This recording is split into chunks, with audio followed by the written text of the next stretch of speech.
केंद्रीय बजट से पहले तमिलनाडु में मशहूर कांचीपुरम सिल्क साड़ियों को बनाने के काम से जुड़े लोग बिक्री बढ़ाने के लिए जीएसटी दरों में कमी की मांग कर रहे हैं। बुनकरों और हैंडलूम मालिकों का कहना है कि उन्हें रेशम और जरी जैसे खास कच्चे माल पर ज्यादा जीएसटी देनी पड़ती है, जिससे उनका मुनाफा कम हो जाता है।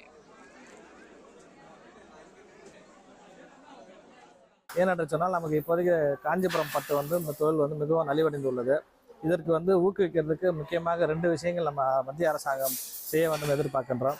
ஒன்று பார்த்தீங்கன்னா நாங்கள் ஜிஎஸ்டி கட்டுறது நாங்கள் இதில் சிரமம் என்ன சொல்லலை. என்னென்னா நாங்கள் பட்டுக்கு ஒரு 5% ஜிஎஸ்டி கட்டுறோம், ஜரிகைக்கு ஒரு 5% கட்டுறோம்.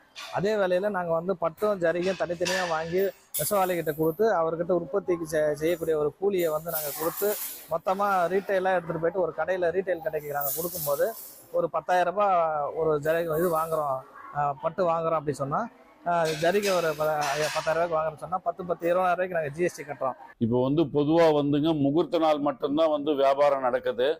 அதுக்கு முன்னாடி எப்பவுமே வியாபாரம் பட்டு சேலைங்க ஜனங்க வாங்கிக்கினே இருப்பாங்க. இந்த ஜிஎஸ்டி வந்ததுலேருந்து என்ன ஆயிடுச்சுங்க, மக்கள்கிட்ட பணப்புழக்கம் ரொம்ப கம்மியாயிடுச்சு. அதாவது முகூர்த்த நாள் மட்டும்தான் வியாபாரம் நடக்குது, மற்ற நாள்லாம் ரொம்ப கம்மியாயிடுச்சு. இதனால எங்களுக்கு வியாபாரம் மிக மிக அளவில் ரொம்ப கம்மியாக நடக்குது.